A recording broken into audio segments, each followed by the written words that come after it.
Olá, bom dia, meus irmãos, que a paz seja com todos vocês. Espero que vocês estejam bem, que esteja correndo tudo bem com vocês. Estamos aqui nessa manhã para mais uma reflexão sobre a palavra de Deus. É muito importante que a gente reflita na palavra, medite a palavra, faça da palavra uma grande devocional para nós e uma grande fonte de conhecimento para nos abençoar. Antes que a gente continue, eu gostaria de pedir a você que se inscreva nesse canal, você que não é inscrito, e aos inscritos eu já agradeço por isso. Curtam bastante, comentem bastante, deem o seu like, né? E ative o sininho da notificação para você poder receber mais conteúdos nossos, como esse aqui e como outros muitos que a gente tem publicado. E que Deus te abençoe grandemente. Eu agradeço pelo seu apoio, pelo seu carinho, por seu investimento. Amém? Deus te abençoe. E a reflexão que eu tenho é em Mateus capítulo 16, quando Jesus reúne os seus discípulos ali perto de Cesareia de Filipe e começa a fazer um interrogatório a esses discípulos. Jesus pergunta para eles: o que estão dizendo por aí ser o Filho do Homem? Quem é o Filho do Homem na visão da população, na visão das pessoas, nos comentários que existem por aí?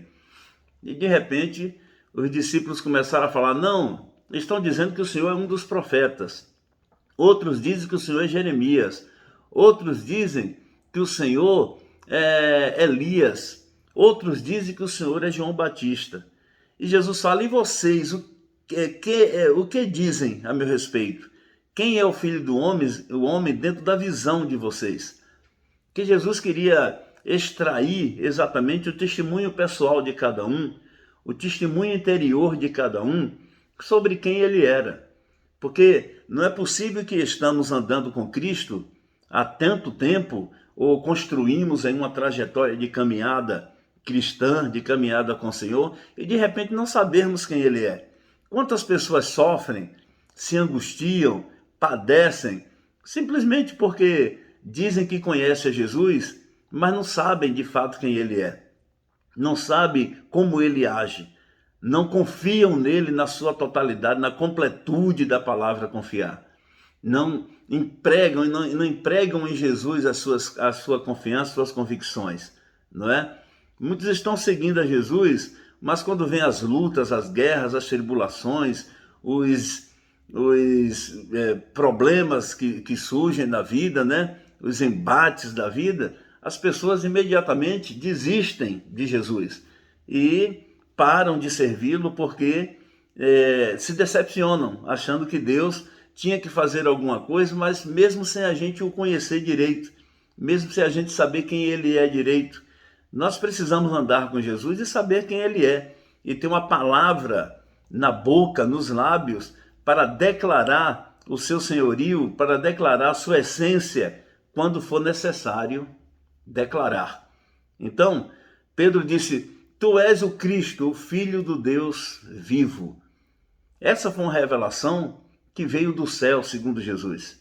As revelações celestiais que vêm do Espírito, que vêm de um conhecimento profundo, de uma devoção profunda, né? De espírito, de alma, de quem realmente quer esse Jesus, de quem realmente o conhece, de quem realmente se relaciona com ele na intensidade, para poder dar uma declaração dessas.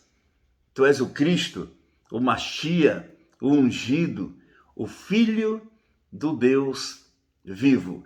O que me chama a atenção é Pedro acrescentar Deus vivo, o Filho de Deus que vive, não é? Olha a região em que eles estavam. Cesareia de Filipe.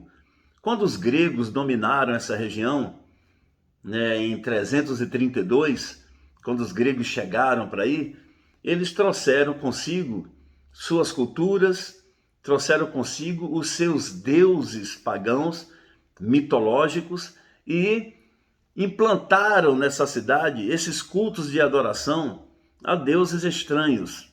Daí vem a observação de Pedro do Deus que vive, porque os gregos implantaram vários deuses nessa região, mas o Deus que é morto, né?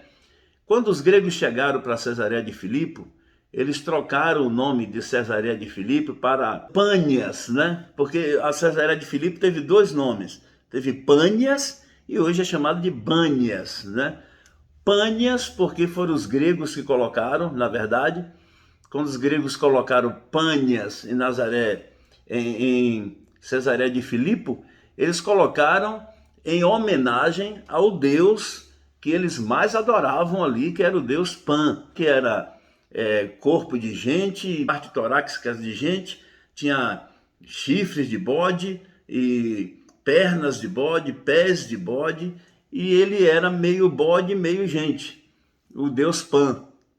E quando esse deus Pan foi estabelecido aí em Pânias, em Cesareia de Filipe, que os gregos começaram a chamar de Pânia, em homenagem a esse deus Pan, todo mundo vinha adorar a esses deuses, a esse deus Pan. Tinha diversos outros deuses no panteão grego, mas o deus Pan era um dos principais, em que eles adoravam com toda a alma, todo o corpo, todo o espírito, né, dentro dessa visão pagã, dentro do paganismo e dentro dessa cultura grega.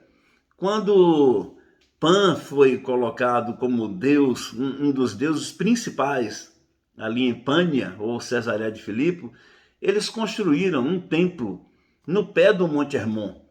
O Monte Hermon começa ali com poucos metros de altura, 2, 3 metros de altura, e vai subindo, subindo, subindo, e acaba com 2.200 metros de altura ou mais. Então aí no pé do Monte Hermon, eles construíram o templo ao deus Pan, né? O deus Pan. A palavra pânico vem de Pan. Então todo mundo que não adorava a Pan, que não clamava a Pan, que não venerava, deferenciava a Pan, era atormentado por Pan dentro da visão deles. Pan perseguia todo mundo, colocando medo, síndrome de pânico, colocando pavores, angústia, e Pan realmente apavorava aquela geografia, aquele contexto. Então, todo mundo tinha medo de Pan. E eles, além de ter Pan como um deus ali deles, né? Eu já disse que tinha diversos outros deuses nesse panteão. Eles tinham também o templo, ali em frente ao templo de Pan, o culto aos bodes dançantes. Os bodes que eram representantes de Pan, eles traziam 3 bodes ou 4, deixavam ali, e nas épocas de festas a Pan, o povo vinha de vários lugares adorar a Pan, e já adorava também esses bodes, que os bodes ficavam ali fazendo atrações, pataquada, né? Para o povo, esses bodes eram sagrados, tanto é que quando esses bodes morriam, eles faziam sepulturas específicas ali, com homenagens a esses bodes, porque eram os bodes de Pan. Aí perto desse lugar, tinha também um mercado que vendia bodes para sacrifícios a Pan. Então eles iam buscar esses bodes nas épocas de festa, compravam esses bodes, sacrificavam esses bodes, e vejam bem onde eles colocavam esses bodes, para onde eles levavam o bode para apresentar a Pan. Aí, na rocha, tinha uma caverna, um buraco nessa rocha, que era uma nascente de água profunda. Era profundo e tinha uma nascente de água aí nesse buraco, nesse poço, né? Nesse fosso aí na rocha. E eles pegavam esses bodes que morriam em sacrifício e jogavam nesse buraco dentro dessas águas límpidas. E as águas, é claro, ficavam avermelhadas por causa do sangue e ficavam em estado de putrefação. Os bodes entravam em putrefação ali e subia um mau cheiro muito grande dessas águas, né, para cá, para fora. E vocês sabem qual é o nome que eles deram a esse ambiente, as entradas dessa rocha, as entradas desse templo de Pan? Sabe qual é o nome que eles deram? Portas do Hades. portas do inferno. Veja bem, onde eles jogavam esses bodes, se os bodes afundassem, é porque Pan aceitou o sacrifício. Se os bodes boiassem, é porque Pan não tinha aceitado esse sacrifício. E não aceitando, o comércio ficava forte. Eles voltavam a comprar mais bodes e sacrificar até que os bodes afundassem. Aquele bode que afundasse seria o sacrifício agradável a Pan. Então, eles deram o nome desse lugar por causa do mau cheiro, né? Por causa do mau cheiro que subia dali, eles deram o nome a esse lugar de Portas do Inferno, ou Portas do Hades. Jesus, quando se encontra ali com os discípulos e faz todo esse questionamento, está perto de Cesareia de Filipe, ele fala, quando Pedro dá essa revelação, o Senhor é o Cristo, o Filho do Deus vivo, Jesus diz para ele, olha Pedro, você falou bem, não foi a carne e o sangue que te revelou isso, mas foi o meu Pai que está no céu. E eu te digo, não é que tu és Pedro, e sobre essa pedra edificarei a minha igreja. Então tu és Pedro, e sobre essa pedra eu vou edificar a minha igreja. Quando você olha o texto grego, porque a Bíblia foi escrita em hebraico, grego e aramaico, se a gente quer fazer uma boa interpretação de texto da Bíblia, a gente precisa fazer várias análises, né? Várias análises, se propiciar de várias ferramentas para fazer esse tipo de interpretação da Bíblia, para entender a Bíblia. A gente precisa se propiciar de várias ferramentas, e uma delas é a língua hebraica, grega, aramaica. Com essas línguas a palavra foi escrita, foi falado nesse contexto. Então, a gente tendo um pouquinho de conhecimento, fazendo umas pesquisazinhas, não precisa dominar o idioma, mas fazendo algumas pesquisas em textos gregos e hebraicos, a gente pode chegar a uma interpretação de texto mais clara, né? Mais edificante, e aí a gente pode ser mais esclarecido com essas interpretações. O texto grego diz assim, que tu és Petro, e sobre esta pedra edificarei a minha igreja. Tu és Petro, Petro é pedra, é fragmento de pedra, é um pedaço de rocha, é um fragmento de uma rocha, não é uma rocha inteira, sólida, não é uma montanha, é simplesmente um pedacinho da rocha. E Jesus diz, tu és Pedro, tu és Petro, tu és um pedaço de pedra. E sobre essa pedra, a pedra que ele se referia era ele mesmo. Eu fiz uma leitura uma vez, eu li um livro uma vez, que um historiador estava dizendo que o povo que falava a língua aramaica, como Jesus, gostava de falar gesticulando. Por isso que fala muito, olha para os montes, levantar os vossos olhos e vede, não é? E quando Jesus diz, tu és Petro, e sobre essa pedra, há muitos que afirmam que Jesus apontava para si mesmo, dizendo, sobre esta pedra. Pedra já é a montanha, é a rocha sólida, é a rocha maior, imensa, não é Petro, é a pedra. Sobre essa pedra eu edificarei a minha igreja. Então, E aí a porta do inferno, né, as portas do inferno não prevalecerão contra ela. Então, diante daquele ambiente, daquela geografia que Jesus estava, onde o nome do templo de Pan era Portas do Inferno, Jesus disse que aquele ambiente era um ambiente ruim, implicitamente. Está dizendo que esse ambiente é um ambiente ruim, que provoca medo, provoca angústia, provoca pavores, provoca temores, provoca síndrome de pânico, provoca muitos males, mas diante disso tudo aí, né, dessas portas desse inferno que é esse ambiente, eu digo que a igreja não será atingida e a igreja não será vencida por esse mal. Então, as portas do inferno não prevalecerão contra a minha igreja.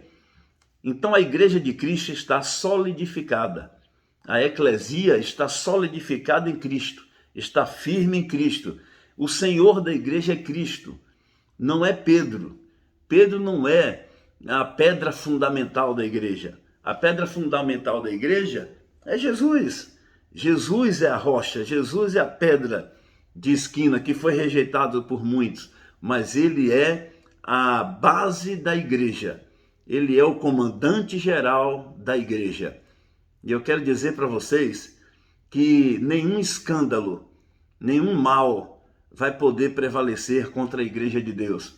Estamos vivendo em um ambiente de escândalo hoje, principalmente aqui no Brasil. Escândalo de todas as partes. Escândalos, falsos testemunhos de todo lado. Quando a gente vê a invasão, né, a invasão de pessoas, de pregadores, de preleitores, de ministrantes, de conferencistas, que na verdade tem muito pouco de Deus e muito mais de si mesmos, homens e mulheres cobrando uma grana para poder pregar na igreja, para pregar, ministrar num templo hoje em dia, cobrando 50 mil, 40 mil, 30 mil, 20 mil, 6 mil, 7 mil reais para ministrar a palavra de Deus na igreja. Tem cabimento um negócio desse? Isso tem fundamento? Isso faz sentido na sua cabeça, isso aí?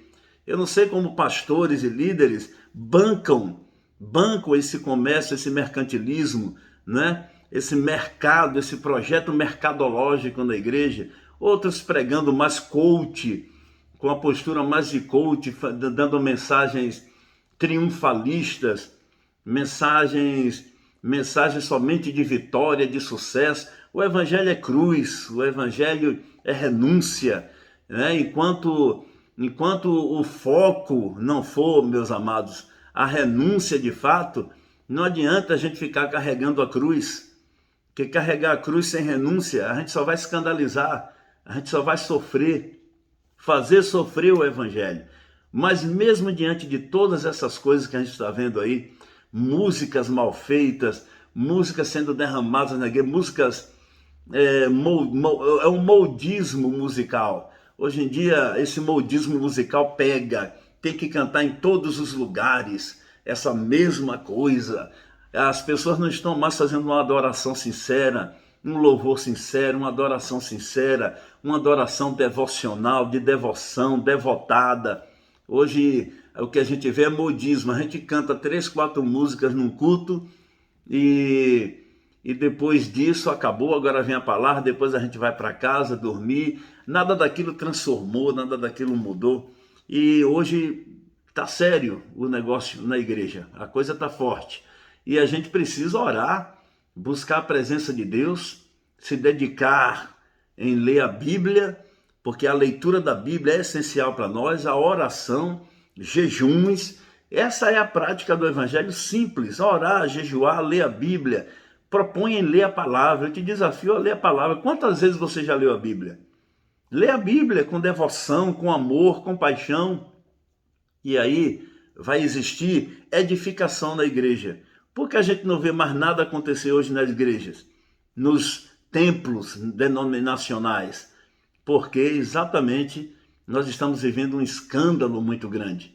E nós precisamos superar isso. Olha o que eu vou te dizer. Deus vai interferir. Deus vai ainda levantar profetas, homens e mulheres, pode ser você.